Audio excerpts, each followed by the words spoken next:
Bonsoir à tous, bienvenue dans votre émission Le Club de la Presse qui passe en revue l'actualité nationale et internationale sur RTI1, la chaîne qui rassemble. Cette semaine, l'actualité politique ivoirienne est dominée par une réforme majeure de notre système électoral. Après la dissolution de la Commission électorale indépendante, en abrégé CEI, le gouvernement a dévoilé les contours d'une nouvelle architecture de gouvernance électorale articulée autour de 3 organes, présentés comme une réponse aux crises électorales qui ont jalonné l'histoire politique du pays. Cette réforme suscite autant d'espoir que d'interrogations. Innovation démocratique ou simple changement de réforme, les garanties d'indépendance sont-elles renforcées? Cette nouvelle ossature permet-elle de rassurer durablement la confiance des acteurs politiques et des citoyens? Le projet a été présenté le 22 juin 2026 dernier par le Premier ministre Robert Begré-Mambé aux partis politiques et à la société civile. Pour en débattre ce soir, je reçois sur ce plateau tout d'abord Bledson Mathieu, secrétaire général de rédaction au groupe Fraternité Matin. Bonsoir Bledson Mathieu. Oui, bonsoir Ahmed. Bienvenue sur ce plateau. Merci beaucoup. On est très heureux de vous accueillir. Eric Bayala vous fait face, il est chroniqueur et débatteur de toutes les grandes heures sur ce plateau et bien d'autres aussi. Bonsoir. Bonsoir Ahmed. Merci d'avoir répondu à notre invitation. Victor Junior Djokoyi, vous êtes journaliste et spécialiste des questions économiques. Bonsoir à vous. Merci Ahmed. Merci d'avoir répondu à notre invitation. On est tout heureux également de vous recevoir. Et puis Sylvain Guédé-Debailly, lui, il est journaliste et chroniqueur. Il est habitué des grands plateaux lui aussi. Bonsoir, bienvenue. Bonsoir, mon jeune frère Ahmed. Bonsoir à toute la Côte d'Ivoire.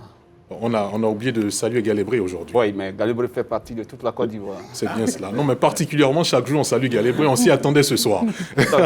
Et en direct par visioconférence depuis Paris, Alafé Ouakili, qui est journaliste et directeur général de l'Intelligent d'Abidjan. Alafé Ouakili, bonsoir. Oui, bonsoir Ahmed, bonsoir à la RTI, bonsoir à tous les confrères qui sont sur le plateau. Merci de nous rejoindre en plateau. Depuis votre position, notre reporter Davis Oyo nous proposera également son regard sur le sujet du jour, mais bien avant, générique.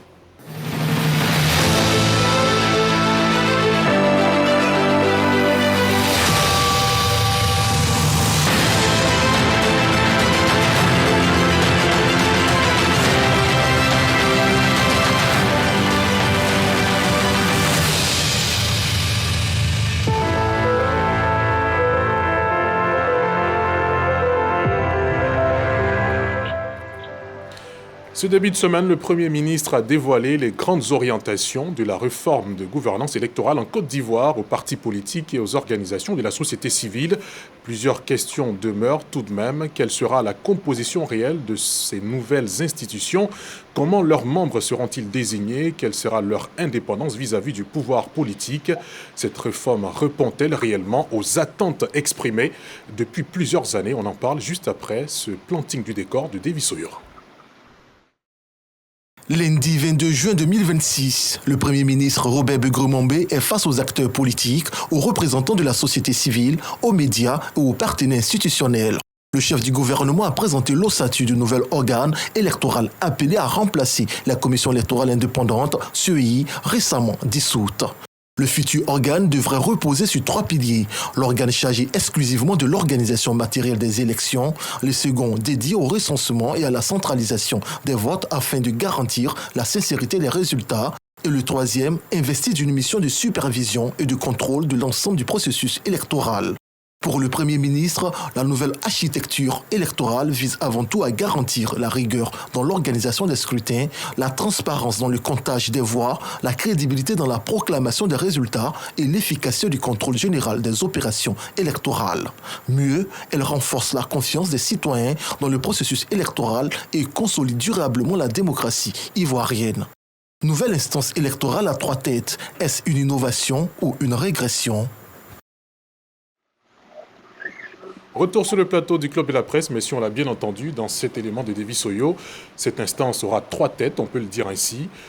Est-ce que finalement ces différents organes qui vont constituer la nouvelle instance électorale rassurent les Ivoiriens autant que les acteurs politiques? Victor Junior Djokoyi. Bon, merci beaucoup Ahmed Sulué. La chute du thème de ce plateau, c'est de savoir si on a régressé avec la mise en place de cette nouvelle ossature de la machine électorale ivoirienne, ou alors si c'est une progression. En répondant donc directement à cette question, je voudrais déjà dire qu'on n'a pas bougé. C'est une stagnation. Pourquoi? Simplement parce que la défunte CEI avait exactement le même rôle que l'ossature qu'on nous présente aujourd'hui. Pour vous, la montagne aura accouché d'une souris? D'une souris, pour la simple raison que l'organe, la nouvelle ossature, c'est 3 organes en un seul. Enfin, c'est 3 organes. Mais à bien y voir le rôle, les différents rôles, c'est exactement l'ancienne CEI. Parce qu'il y a l'organisation de l'élection sur le terrain, donc la partie opérationnelle. Il y a tout ce qui est côté administratif, le découpage électoral, etc. etc. La partie recensement et le recensement et tout ça.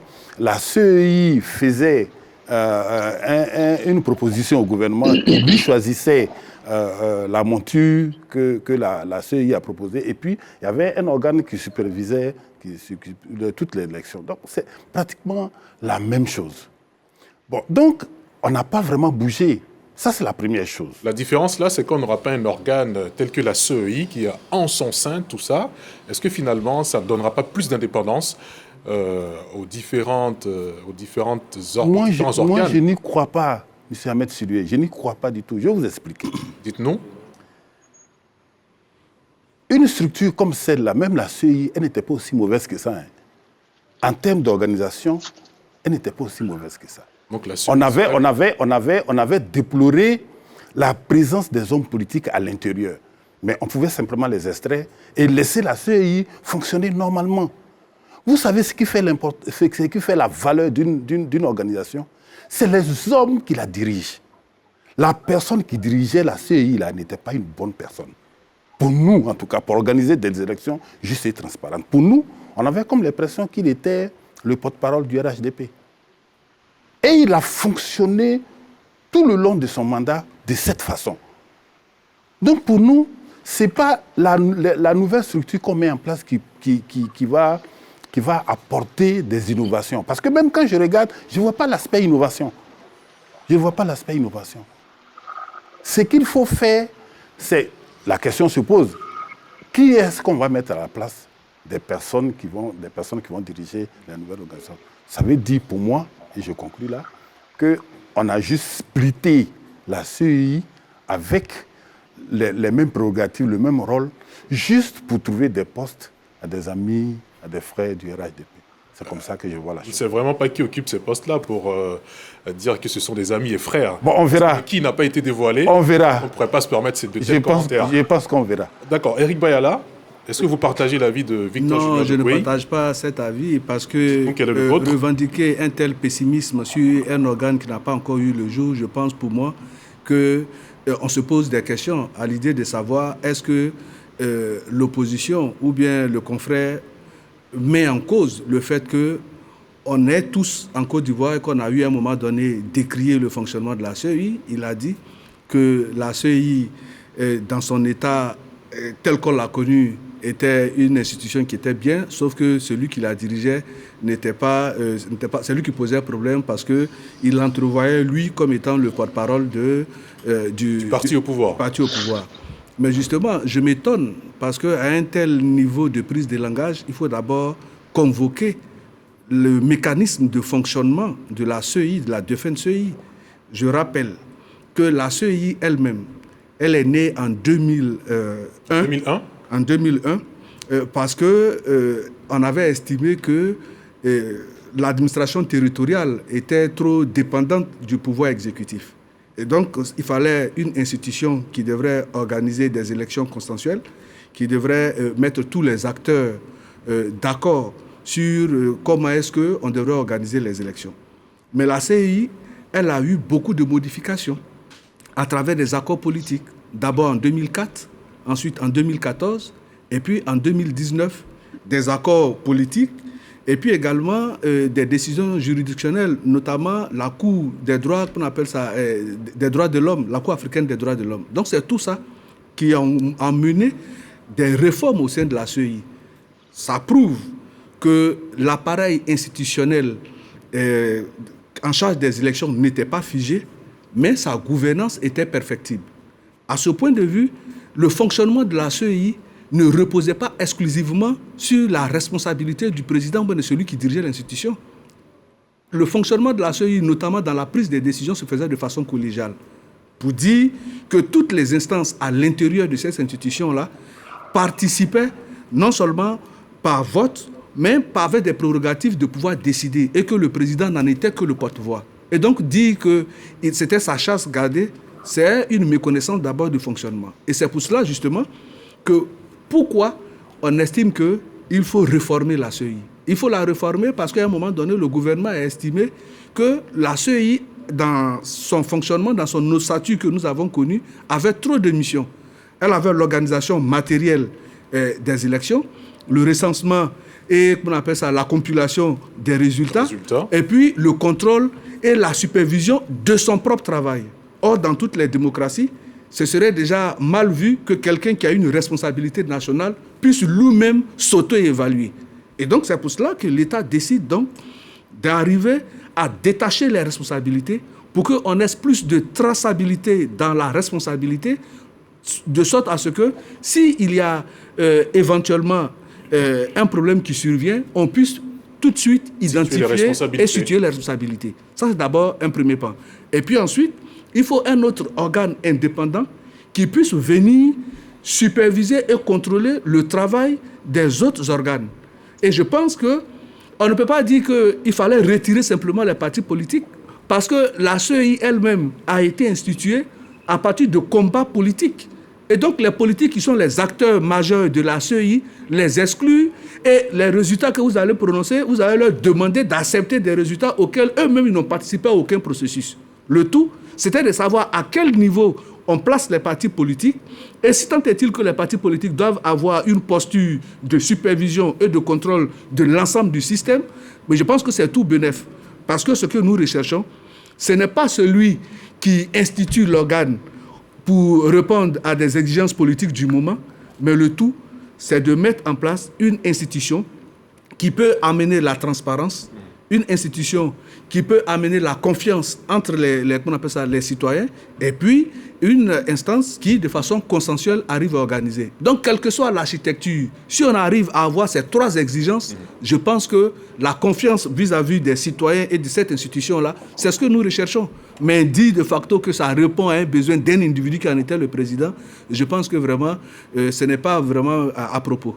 C'est bien compris. Sylvain Guédé-Debailly, quand on sait qu'à la CEI, on a reproché nombre de choses et on lui a imputé également plusieurs conflits, est-ce que cette séparation de fonctions électorales constitue une avancée?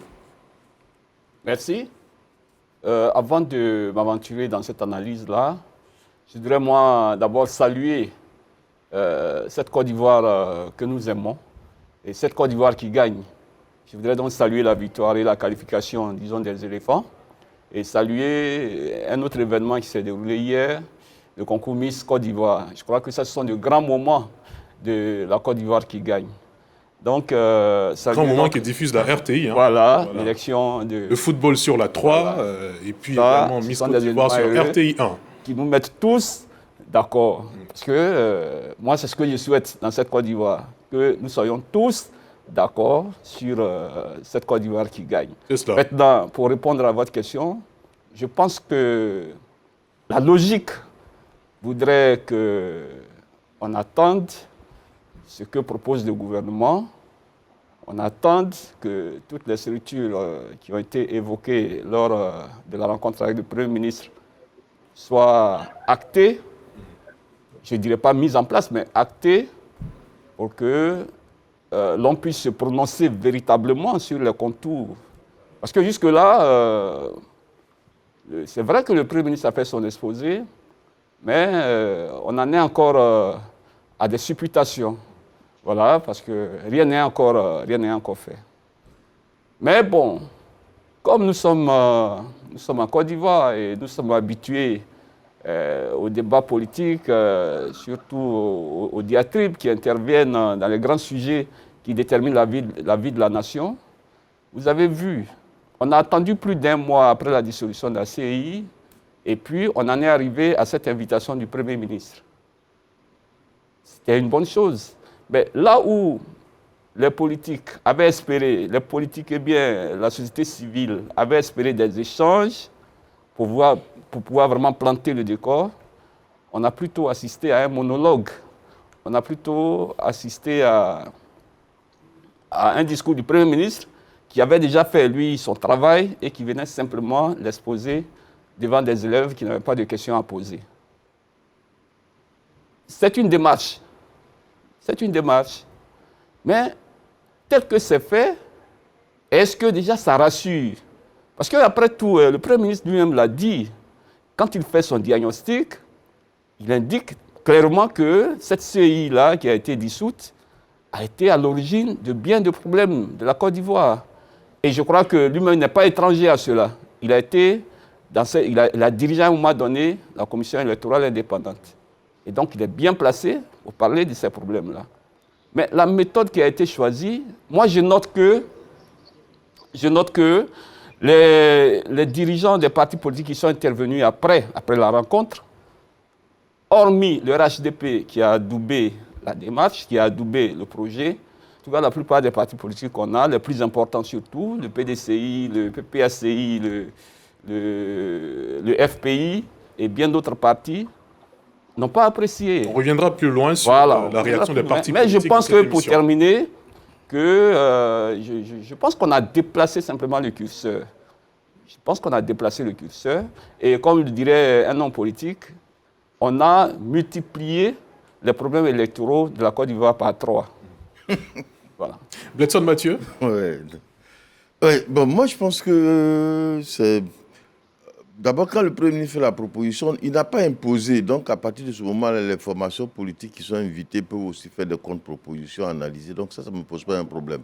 Mais je souhaiterais que ce soit le moment où on met sur la table et le système électoral de la Côte d'Ivoire et l'environnement électoral, avant même de parler de la structure qui va organiser les élections. Parce que sur le dos de la CEI, on a mis beaucoup de choses qui ne concernent pas la CEI. Toutes les crises qu'on a connues, on dit que c'est la CEI. Le nombre de morts pendant les élections, c'est la CEI. Ce n'est pas vrai. Donc, c'est le moment de vraiment scinder les choses entre le système électoral, l'environnement le vrai du faux. L'environnement électoral, puis la structure. Quand ce n'est pas la CEI, c'est qui alors? Lorsque des gens manifestent parce que la candidature de leur candidat a été refusée, ce n'est pas la CEI. Ce n'est pas la CEI qui donne la liste des candidats à compétir. Donc, toutes les crises qui ont eu lieu sur la base de candidats exclus, ce n'est pas la CEI. Toutes les crises qui ont eu lieu au regard des décisions judiciaires concernant la proclamation des résultats, ce n'est pas la CEI. En 2000, c'est le Conseil constitutionnel qui a déclaré un vainqueur autre que celui de la CEI. En 2010, c'est encore le Conseil constitutionnel. Donc, ce n'est pas la CEI. Il n'y a pas eu de palabre. Sur la proposition des résultats qui ont été remis au Conseil constitutionnel. Il ne faut pas l'oublier. S'il vous plaît. Non, doucement. C'est ça. Non, c'est pas... Il faut dire les choses. Moi, je vais dire que le problème des élections en Côte d'Ivoire, c'est des problèmes assez sérieux. Donc, il ne faut pas les aborder comme ça. Non, je ne suis pas en train de dire, de défendre la CEI. De toute façon, elle est dissoute. Je suis en train de dire, on n'a qu'à scinder les choses. On n'a qu'à regarder d'abord l'environnement électoral sur lequel on peut se prononcer. C'est notre pays, hein. C'est vraiment notre pays. Est-ce que pour aller aux élections, on doit continuer à déposer les candidatures à la CEI? D'abord, je ne comprends pas trop. Quelqu'un qui a commencé, il va faire le déplacement aux deux plateaux, déposer les candidatures de son dossier, donc il paye le carburant. Le contribuable ivoirien que nous sommes va payer encore le carburant pour aller déposer ça au Conseil constitutionnel qui est au plateau. Ça, c'est des choses, on doit regarder, est-ce qu'il ne veut pas aller directement déposer au Conseil constitutionnel? Il y a eu la liste électorale dont beaucoup de reproches ont été faits en 2025. Nous sommes en 2026. Est-ce qu'aujourd'hui encore, il faut organiser des séances d'inscription sur la liste électorale? C'est l'argent du contribuable. Ça ne sert absolument à rien. D'autant plus qu'on connaît les nouveaux majeurs. Autant les basculer directement. Je crois que c'est des questions sur lesquelles les formations politiques doivent se prononcer. D'abord, ça nous fait de l'économie de beaucoup de choses. Ça évite de beaucoup de bavardage, de liste électorale. On n'est pas d'accord parce qu'il y a beaucoup de reproches sur la liste électorale. Donc ça, c'est des décisions à regarder pour dire, bon, nous sommes en 2026, tout est fait de façon numérique. La CEI a des sites, les noms peuvent figurer. Même nos enfants, quand ils composent aujourd'hui, là, il faut inscription en ligne. Les enfants. Ce n'est pas nous qui sommes âgés qui devons aller voter. On doit aller encore se rendre dans des bureaux de vote à des endroits précis pour faire ce que l'État a. L'État a toutes les données. Donc ça, on doit en parler. Ensuite, quand arrive le moment du vote, tous les candidats ont leurs représentants dans les bureaux de vote, on finit de voter, on fait le point. Et je ne sais pas trop pour quelle raison, il y a des gens qui estiment qu'on doit leur envoyer d'abord, ça c'était l'un des problèmes de la CEI. Les PV. On doit envoyer les PV et puis ils vont consolider. Le mot consolider signifie quoi? Ça ne signifie absolument rien du tout. En plus, personne ne peut impacter le résultat technique. Dans les pays voisins, justement, la différence entre le Sénégal, qui a un système électoral, mais vraiment très amateur, parce que si vous donnez le système électoral du Sénégal en Côte d'Ivoire, nous jouons bleu notre pays. Voilà. Mais par contre, là-bas, on proclame les résultats. Vraiment, il n'y a pas une institution qui va aller... Parce que les hommes qui dirigent la CEI au Sénégal sont des hommes qui sont confiants dans leur travail. Non, je suis en train de parler d'abord du système. Ce n'est pas un problème de système. C'est les hommes. Je suis en train d'abord de parler du système. S'il vous plaît. Voilà, tout à l'heure, il a évoqué le cas de la Coupe du Monde. C'est intéressant, nous tous on suit, parce qu'on est d'accord avec le système qui est mis en place. Maintenant, la FIFA va choisir les arbitres. Tel arbitre, on peut ne pas être d'accord avec lui, mais au moins le système, on est d'accord que sur le terrain, on aura 11 joueurs, voici les règles. C'est bien compris. On a fixé des règles peut-être en 2000. Et aujourd'hui, en 2026, il faut qu'on revoie certaines règles. Est-ce que ça vaut toujours la peine que les résultats techniques qu'on rencontre sur le terrain, pour lesquels personne ne peut les modifier, on doit aller les déposer dans une chambre noire et puis quelqu'un vient s'asseoir à la télé comme s'il avait modifié. Ça fait en sorte que beaucoup de personnes disent non, il y a trucage. Très bien. Au Sénégal, les résultats sont automatiquement publiés. Donc personne ne manipule, tout comme au Ghana. C'est bien compris. Alafé Ouakili, vous êtes avec nous depuis quelques instants maintenant. Vous trépignez d'impatience de donner votre avis. Quel est votre commentaire, s'il vous plaît? Non, mon commentaire, c'est que il ne faut pas réduire la réforme envisagée aux 3 organes, aux 3 structures proposées par le Premier ministre. Parce qu'il a fait un diagnostic, il a dit beaucoup de choses. Il a parlé de la technologie, il a parlé de l'évolution, il a parlé de la modernisation, il a parlé des acquis de la CEI passée, de ce que nous avons gagné en termes d'expertise. L'implication des jeunes et des femmes également. Voilà, il a dit beaucoup de choses. Il a parlé de la confiance, il a dit que par exemple, nous ne devons pas avoir peur de la technique, nous devons évoluer. Les questions de liste électorale, d'inscription sur la liste électorale, de recours à l'inscription automatique qui faisait peur. Il y a beaucoup de choses qui ont été dites par le Premier ministre. Et je pense que c'est important de relire et de ne pas s'en tenir aux 3 structures qui vont être mises en place. Et en même temps, moi je dis qu'il faut avancer. Ce débat-là n'est pas à nouveau l'occasion de faire le procès de la CEI en général, et en particulier à son dernier président, au président Kwibie Koulibaly. Il n'est pas normal, je pense, de continuer à penser qu'une seule personne peut manipuler, peut faire la pluie et le beau temps dans une institution qui a de très nombreux cadres, dont ceux de l'opposition qui y sont restés plusieurs mois, plusieurs années avant de décider d'en sortir. Je ne pense pas que pendant au moins 2 ans ou 3 ans, où Demba Traoré, ou le doyen Kone Siaka du PDCI, ou d'autres de l'opposition sont restés, je ne pense pas que Kwibie ait travesti, ait manipulé, ait fait preuve de malveillance dans la gestion de la CEI contre leur propre volonté, à leur détriment. Je pense qu'ils ont été solidaires jusqu'à un moment où ils ont estimé que bon, ce n'était plus possible de peser sur les choses, et puis ils sont sortis.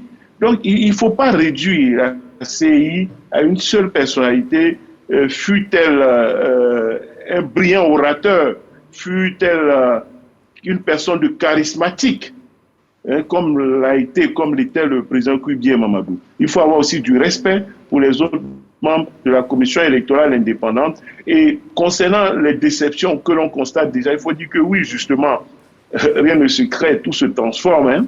Et puis bon, on verra. De toutes les façons, la CEI faisait plusieurs tâches à la fois. Elle faisait plusieurs tâches, elle était multitâche. Et le gouvernement a dit, parmi ces tâches-là, il y a 3 qui sont des tâches principales. Et en faisant ces tâches-là, comme je l'ai déjà dit, la CEI s'appuyait sur des administrations, sur des structures.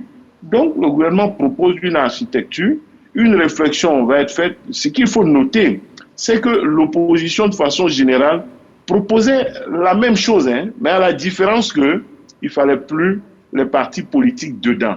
Et à la différence que voici le type de profil de personnes qu'on voulait. Donc, pour l'opposition, il fallait maintenir la même structure selon la loi, mais c'est dans la composition que les choses changeaient. Donc, l'opposition n'apportait aucune innovation. On changeait les hommes, on ne mettait plus les partis politiques, on faisait un quota de femmes, de société civile, de religion, on revenait à l'ancien système.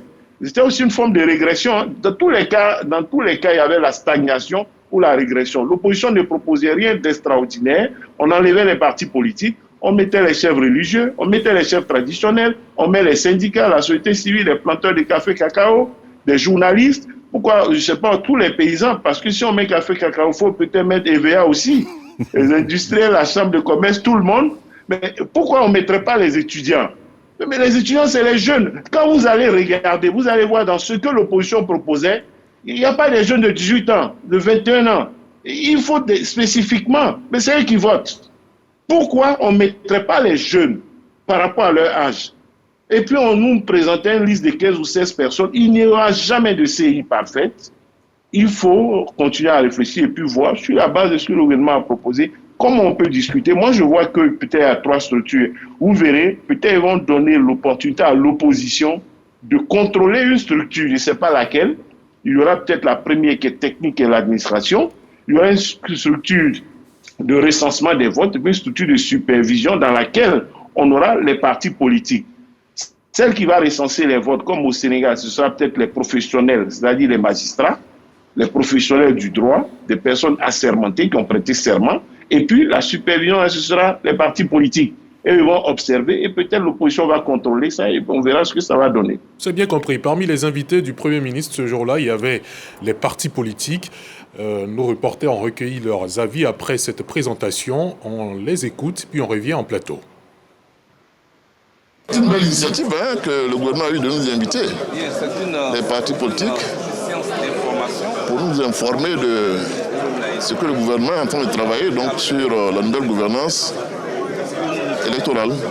L'intention de mettre en place un nouvel organe qui puisse rassurer, qui puisse être à la hauteur des espérances et de l'image de notre pays pour ne plus que la Côte d'Ivoire soit un pays à risque électoral. Cette intention est partagée. Nous saluons donc le fait que nous ayons été invités à ces séances de formation et que nous ayons aussi pu accéder au diagnostic que le gouvernement fait du processus électoral depuis plusieurs années et des conclusions auxquelles il a abouti. Les choses vont changer par rapport à ce que nous avons vécu jusqu'à présent. L'opposition jouera son rôle d'opposition et les gouvernants, évidemment, comme ils l'ont amorcé, à mon avis, travailleront avec l'opposition pour trouver ce qui est juste pour les élections en Côte d'Ivoire. Alors, messieurs, l'opposition, on a pu écouter, ont l'air de bien accueillir cette présentation. Est-ce que cette nouvelle architecture, finalement, répond à leurs revendications? Bledson Mathieu. Bon, il y a la définition du mot opposition. On trouve une phase assez technique. Parce que ça aussi, c'est l'un des problèmes de la Côte d'Ivoire. L'opposition, ce n'est pas celui qui a une certaine renommée. C'est-à-dire que moi, je m'appelle Bledson Mathieu, je suis journaliste, j'écris une page Facebook.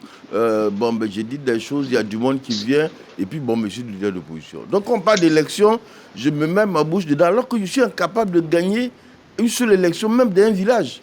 Ça, il faut qu'on trouve une façon... Ce sont quand même des partis qui font face aux partis au pouvoir. Et si on doit tenir compte aujourd'hui, à le moment où on parle de partis politiques, on va d'abord à l'Assemblée nationale. Donc seulement les partis... On va encore dire, non, il y a des partis qui ne sont pas allés parce qu'ils contestaient le système électoral. Donc ça aussi, il faut le leur reconnaître. Mais l'un des problèmes, c'est que quand on dit les partis politiques n'ont qu'à se réunir, comme il n'y a aucun critère, on ne met aucun critère, donc vous trouverez peut-être dans la salle 100 personnes. Parmi ces 100 personnes, il y a de fortes personnalités, il y a des gens qui sont très présents dans les médias, qui sont présents sur les réseaux sociaux, qui ont des abonnés. Or, ce n'est pas de cela qu'il s'agit. Il s'agit de ceux qui peuvent représenter un pan de la société ivoirienne. Ceux-là, on peut les considérer comme les partis politiques.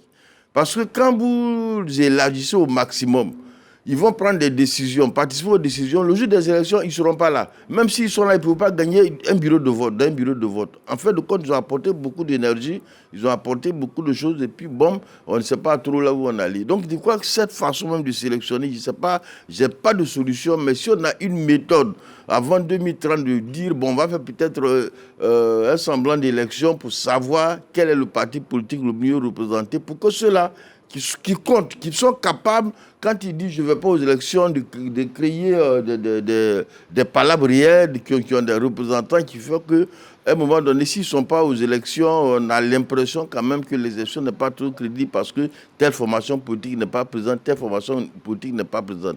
Mais qu'on se débarrasse un peu de ceux qui, en réalité, ne pourront jamais avoir un poste électif.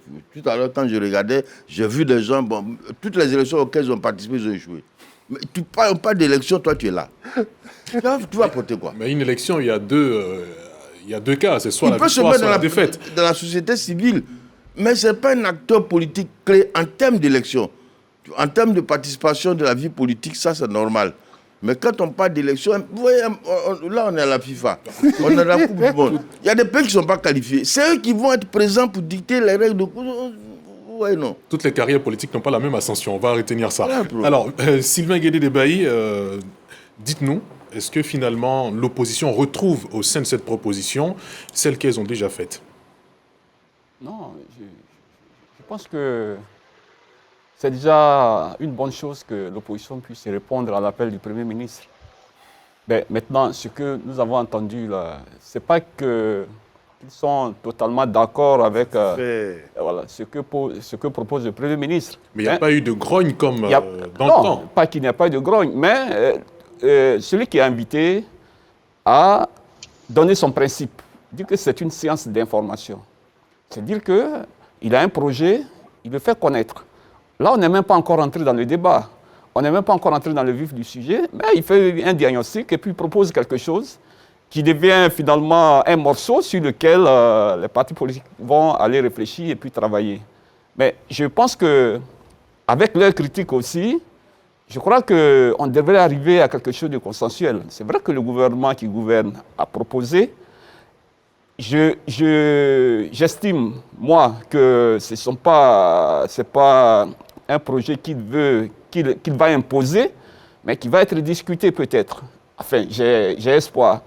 Et puis, bon, il faut arrêter aussi cette façon méprisante de traiter ceux qui sont dans l'opposition, mais ceux qui ont une voix contraire. Parce que même leur plus petite voix, elle compte. Vous voyez, si vous avez suivi l'actualité ces derniers temps, il y a un parti, peut-être qu'on ne connaît pas, peut-être que tout le monde ne connaît pas, mais qui a porté un débat assez noble quand même, au-delà des frontières de la Côte d'Ivoire, à la Cour de justice de la CEDEAO. Je vais parler de Mamadou Coulibaly, qui, lui, ne se sentait pas vraiment à l'aise avec le système électoral, notamment en sa partie qui concerne le parrainage citoyen. Donc, il allait porter plainte. Et puis, bon, la Cour a rendu une décision. Mais cela, aujourd'hui, lui sert quand même de canevas, d'évolution. C'est un créneau qu'il vient de créer et dans lequel il va évoluer. Il a même dit qu'il va continuer son combat. Donc, toute opposition a quand même un sens. Toute opposition a un combat à mener. Et c'est l'ensemble de ces combats-là qui résume un peu, je dirais, le combat du peuple. Chaque voix pour vous compte. Chaque groupe compte. Et chaque mot compte. Et chaque proposition compte. Donc, on reviendra peut-être à ce que Monsieur le Premier, pour revenir à ce que Monsieur le Premier ministre a proposé. Je pense qu'il faut ouvrir les débats. Il faut ouvrir les débats. Parce que tout à l'heure, je disais qu'on a déplacé le curseur, parce qu'on a l'impression que quelqu'un a travaillé dans un laboratoire, et puis bon, il vient, il sort ses résultats, et tout le monde doit l'accepter comme tel. Si tout le monde doit l'accepter comme tel, je dis que le départ sera raté. Il faut plutôt soumettre cette proposition-là à la discussion, la plus large possible, afin qu'on sorte de là, par consensus, quelque chose qui va être à la fois la correction de la CNCI et puis bon, qui va être aussi un instrument de projection pour le futur. Parce que, comme disait tout à l'heure Yokoi, la CI que nous avions avant n'a pas failli sur toute la ligne. Il y a eu des acquis. Donc, on peut aussi partir de ces acquis-là, corriger ce qui n'a pas été bien et puis sortir quelque chose qui serait acceptable de tous. Mais ce qu'on a proposé, on n'a peut-être pas encore essayé, mais ça fait déjà du bruit. Je crois que ces bruits-là, le Premier ministre va les prendre à son compte, les analyser, et puis bon, repartir du bon pied, convoquer encore ces partis politiques-là pour que chacun vienne avec sa proposition sur la base de ce qu'il a proposé pour pouvoir parfaire l'organe qui va sortir plus tard. Parce que nous attendons cet organe. S'il dit que, bon, il y a des partis qui ne comptent pas, mais qui n'ont jamais gagné d'élection, mais c'est justement parce qu'il y a sans doute un système électoral qui ne leur permet pas même de participer et puis de gagner. Voilà, donc il y a ce problème-là aussi. C'est bien compris. Voilà. Alors, Eric Bayala, l'indépendance de cette nouvelle structure dépend-elle de la composition ou beaucoup plus de son architecture? En fait, ce que je voulais relever d'abord dans un premier temps, il faut que les gens comprennent que l'organe en charge des élections ne sera pas mis sur place pour faire plaisir à un parti politique, fût-il de l'opposition ou au pouvoir. L'organe qui doit organiser les élections a une seule mission principale, c'est de ramener la confiance au niveau des citoyens. Et donc si les partis d'opposition pensent qu'on doit mettre sur place un organe qui va peut-être pour la plupart répondre à leurs attentes en disant que nous pensons désormais que cette CEI-là, c'est une CEI qui nous convient et donc nous allons donc l'adouber ou bien elle ne nous convient pas, nous n'allons pas l'adouber. Ce que nous recherchons, comme je l'ai dit dans mes propos introductifs, c'est pas ce qu'ils disent. Ce n'est pas tant que celui qui a l'initiative du projet. Le problème, c'est de résoudre une situation, c'est-à-dire, est-ce que nous allons trouver une nouvelle architecture qui puisse permettre d'organiser des élections transparentes, crédibles et qui ramènent la confiance, sinon qui restaure la confiance au niveau des citoyens. Ça, c'est d'abord l'essentiel de cette ossature. Et puis, dans une démocratie, c'est normal, c'est légitime que l'opposition fasse des critiques. Mais justement, il faut que l'opposition fasse le distinguo entre faire une proposition et l'imposer. Le Premier ministre a convoqué toutes les forces vives de la nation, notamment les partis politiques, on en a vu, les organisations de la société civile et l'opinion, pour dire, voici le constat que nous faisons. Tout le monde a été unanime à un moment donné en Côte d'Ivoire. Ça m'étonne que certaines voix se lèvent aujourd'hui pour dire que la CEI avait des acquis qui étaient louables. Mais de façon répétée, il a été entendu, ça et là, que la CEI, c'est le problème, c'est la CEI qui a causé tous ces morts, c'est la CEI. Et aujourd'hui, on dit, bon, comme la CEI a été convoquée sur les bancs des accusés, nous allons faire une proposition en vue de la réformer. Et donc, le Premier ministre propose une nouvelle architecture. Et cette nouvelle architecture, ce n'est pas une imposition. Le débat va s'ouvrir. Il y a certains partis politiques, avant même cette convocation, qui avaient fait des propositions. Mais quand on regarde, ils ont juste demandé qu'on retire les partis politiques et que ça reste... M. Alafé l'a indiqué. Dans les propositions faites, il y a certaines composantes de la société qui ne sont pas pris en compte. Et donc, forcément, on ne pourra pas, à cette allure-là, être d'accord sur un organe où tout le monde est aligné. Ce n'est pas possible. Le mieux, c'est de faire en sorte qu'on ait une institution électorale qui puisse faire confiance. Quelle soit la proposition du gouvernement, qu'elle ait eu des amendements menés par les partis politiques ou bien les organisations de la société civile, in fine, il faut que cette institution que nous allons mettre en place soit une institution qui, qu'on appelle ça, inspire la confiance. C'est de ça qu'il s'agit. Maintenant, on appelle au débat, on a dit qu'on a appelé des partis politiques de l'opposition qui sont venus. Mais écoutez, à un moment donné, il y a même dans toute société, il y a des critères de sélection pour tout.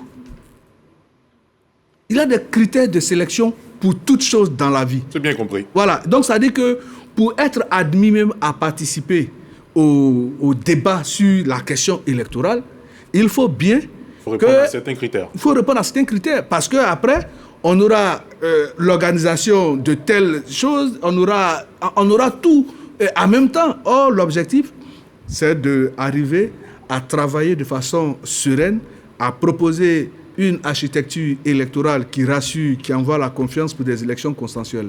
On ne convainc pas, sinon on n'appelle pas, même à l'église.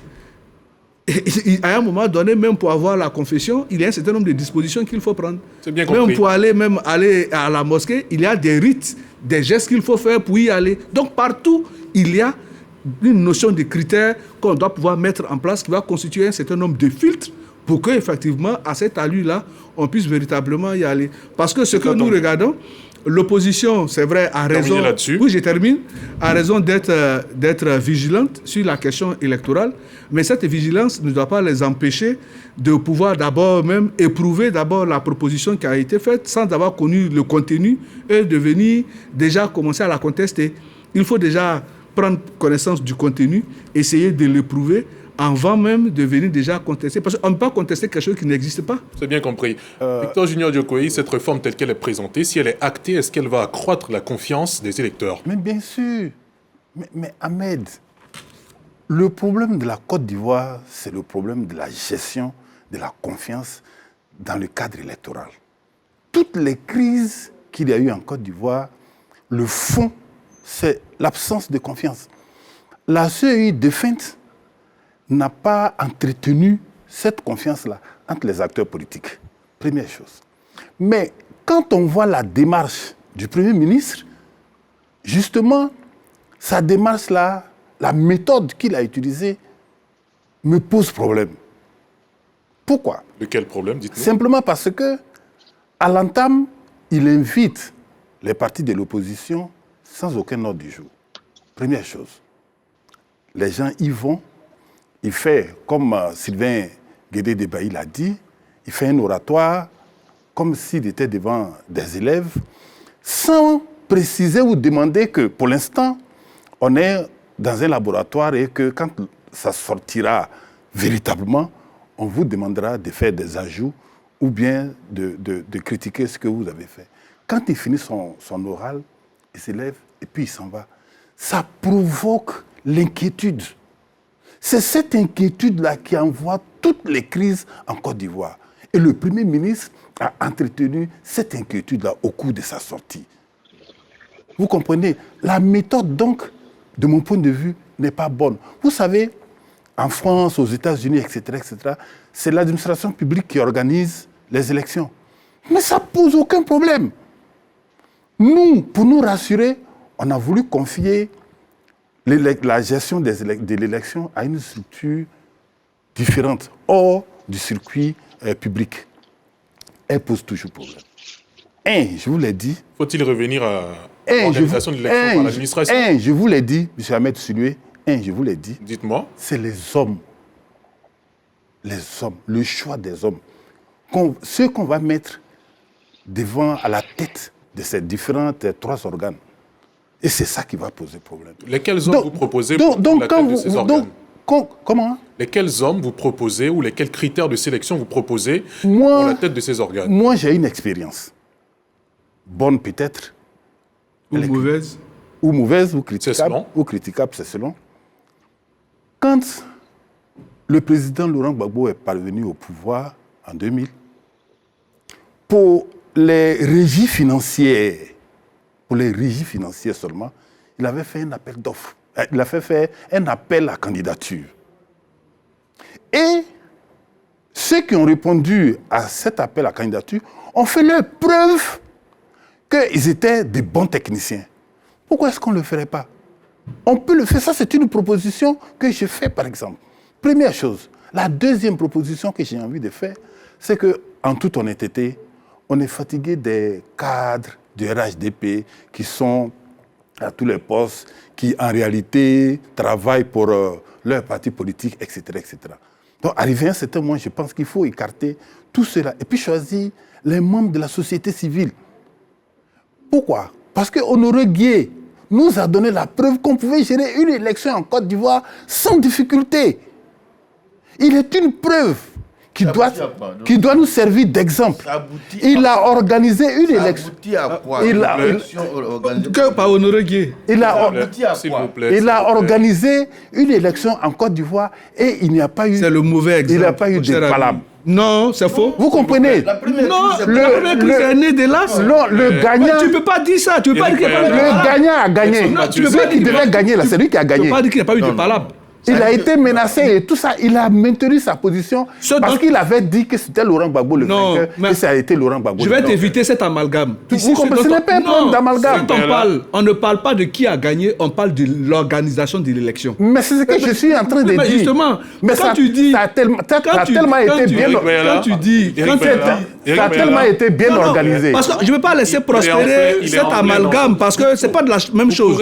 Aujourd'hui, on ne parle pas de qui a gagné les élections. C'est bien compris. On parle de l'institution qui organise les élections. Mais Eric Bayala fait un saut. Mais Eric Bayala, avant d'arriver de la victoire, sans parler de l'organisation du scrutin. Mais non, mais Eric Bayala, tu fais beaucoup d'amalgame. C'est là le problème. Non, mais tu fais fausse route.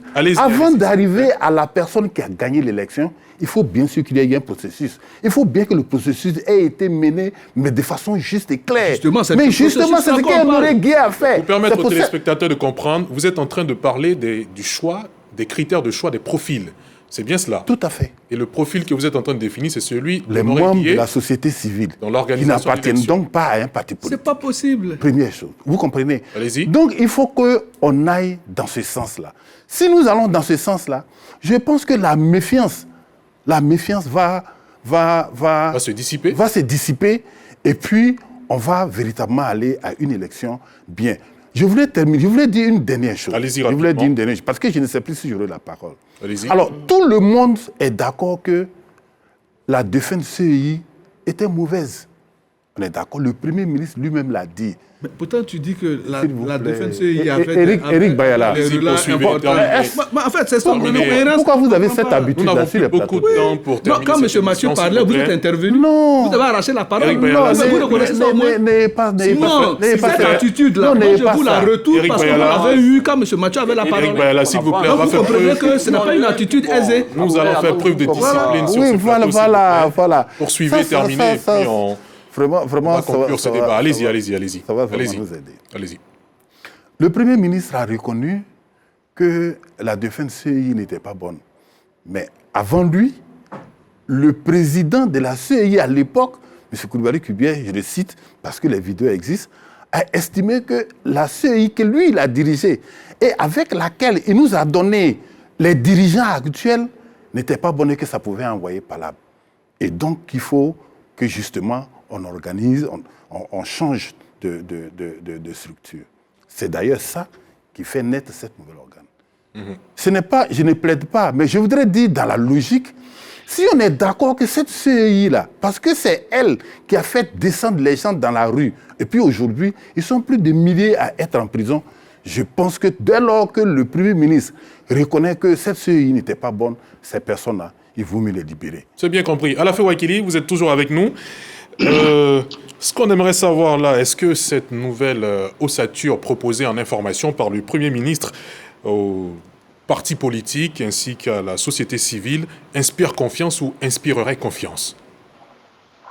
Oui, elle peut inspirer confiance si les uns et les autres font preuve de bonne foi. D'abord, il faut indiquer que c'est un début de processus. Et la discussion a commencé avec les partis politiques, la société civile. Elle va se poursuivre sans doute avec ses acteurs. Elle continuera aussi au niveau de l'Assemblée nationale, au niveau du Sénat.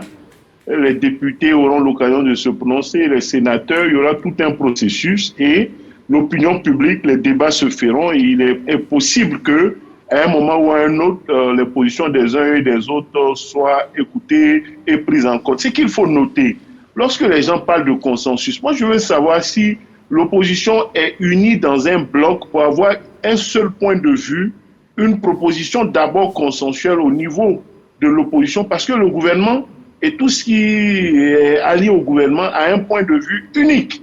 Le gouvernement, le RHDP, tous ceux qui soutiennent le gouvernement, ils ont un point de vue unique.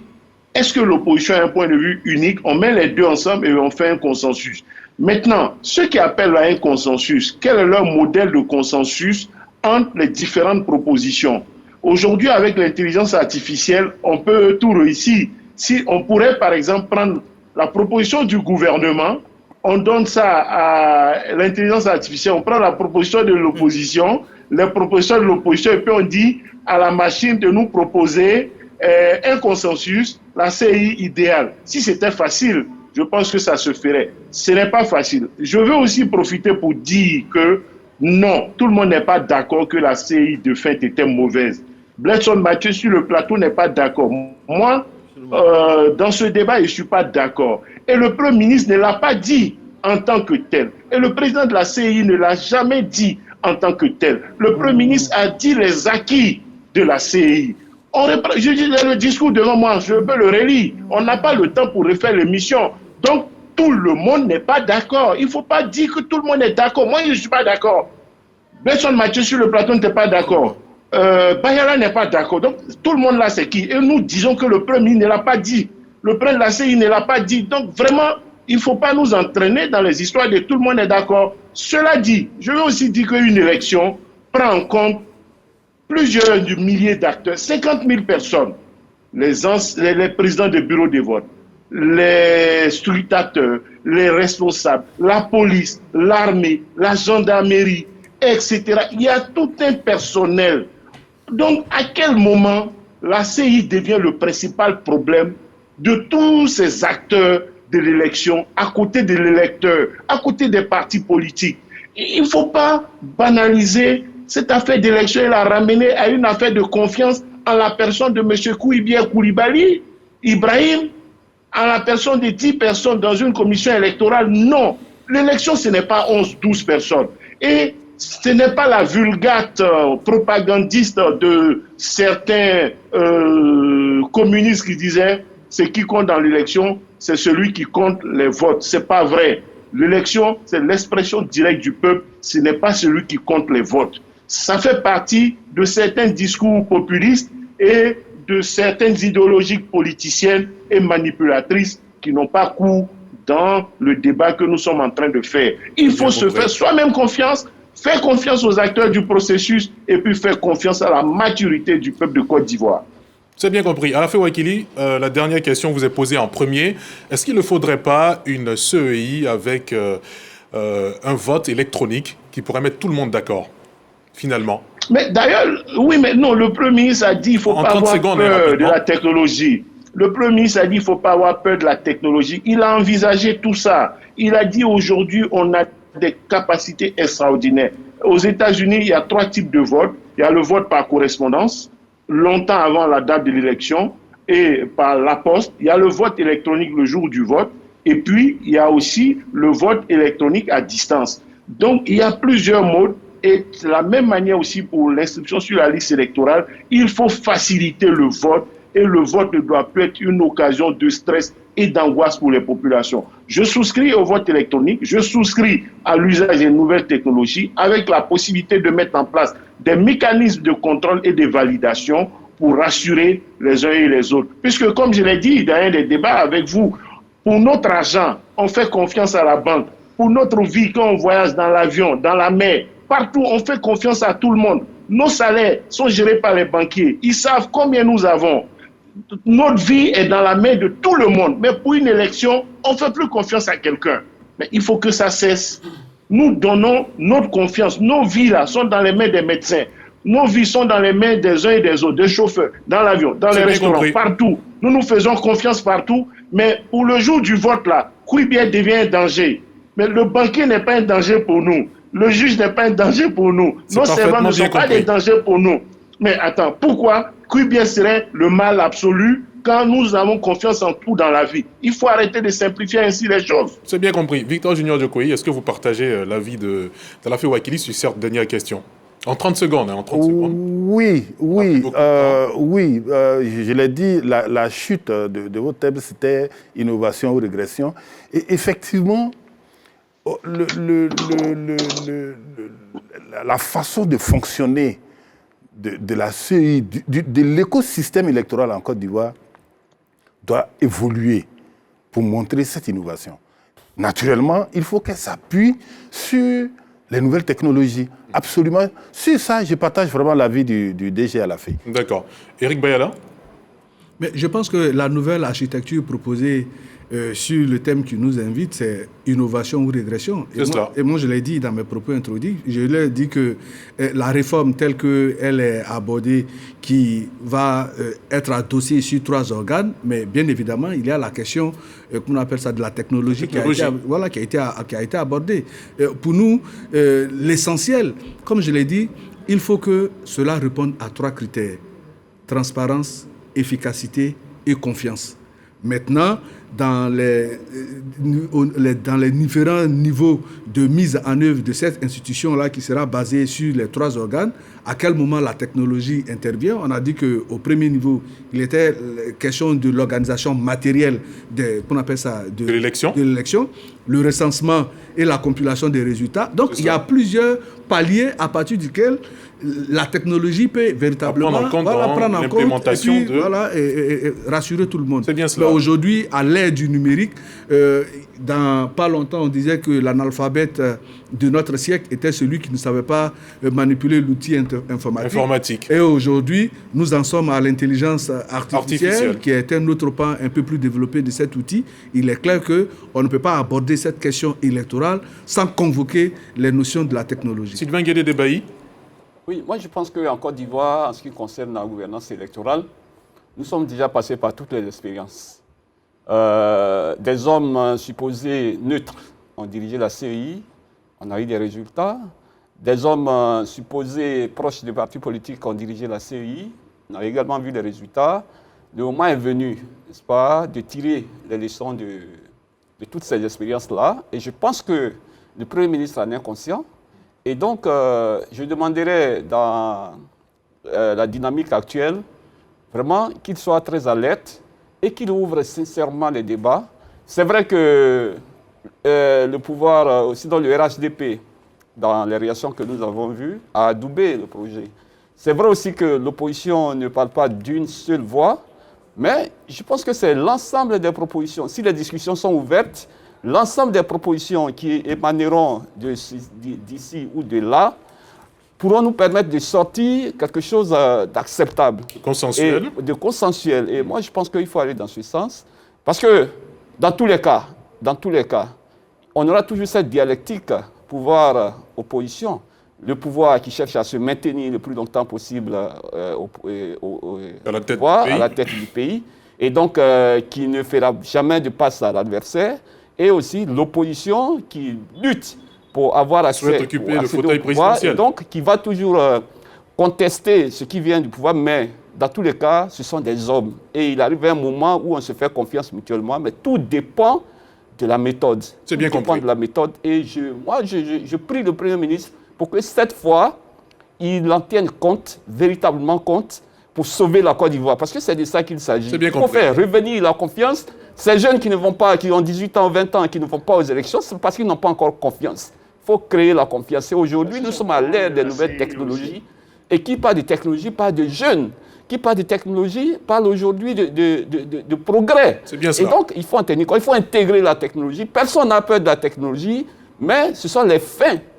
C'est la fin à laquelle peut-être on veut aboutir qui peut faire peur. C'est bien compris, les gens en confiance. Edson Mathieu, est-ce que votre maître mot aussi, c'est la confiance et la technologie? Non, moi, pas la confiance. Non, ce mot-là, si on travaille dessus, on ne va pas arriver quelque part. D'accord. Non, parce que le problème de la Côte d'Ivoire, à mon avis, je suis parfaitement d'accord avec Alafé, ce n'est pas notre système électoral, c'est nos hommes politiques. C'est vraiment nos hommes politiques. C'est-à-dire qu'avant les élections, il y a déjà des gens qui ont eu une hantise de cette élection. L'élection qui va révéler leurs carences. Parce que quand on va aux élections et que par rapport à la carrure qu'ils se donnent, par rapport à l'image qu'ils ont de leur parti, c'est le plus vieux parti, c'est un parti qui existe là, c'est nous on a fait le combat de la démocratie. Par rapport à tout cela, les élections deviennent une hantise. Parce que ça va révéler qu'ils ne sont pas représentés sur le terrain. Et ce sont ceux-là, quoi que tu fasses, qui diront on n'a pas confiance. Parce que ça, ce n'est pas un mot technique. Ce n'est pas crédible, ce n'est pas un mot technique. On n'a qu'à faire audit, ce n'est pas un mot technique. Parce que nous, nos problèmes, à mon avis, c'est vraiment la qualité des hommes politiques. Sinon, le système lui-même, même que tu prends l'ancien, tu prends le nouveau, il est bon. Mais on a des hommes politiques qui, avant les élections, ils savent qu'ils vont perdre. Si vous avez remarqué, le RADP n'ont pas fait de réflexion longtemps entre la proposition du gouvernement, parce qu'il y a quand même un lien, quand même une démarcation entre le gouvernement et le RADP. C'est-à-dire, ils ont dit, nous, on est prêts à aller aux élections. Débrouillez-vous, trouvez le terrain, nous, on est prêts à jouer parce qu'on a confiance en nous. Mais aujourd'hui, il y a des partis, honnêtement, quand tu regardes sans élection, ils sont confinés à des endroits bien précis.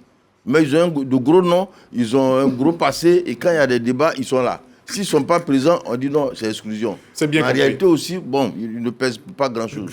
C'est bien compris. Merci, messieurs, pour vos analyses de qualité. Merci à Bledson Mathieu, Eric Bayala, Victor Junior Djokoyi, et puis à Sylvain Guédé-Debaï. On n'oublie pas Alafé Wakili, qui lui nous a tenu compagnie durant toute cette émission depuis Paris. N'oubliez surtout pas de retrouver cette émission sur nos canaux numériques. D'ici là, portez-vous bien. D'ici à dimanche prochain, bien sûr, pour un autre numéro sur la chaîne qui rassemble. Très bonne soirée sur RTI1.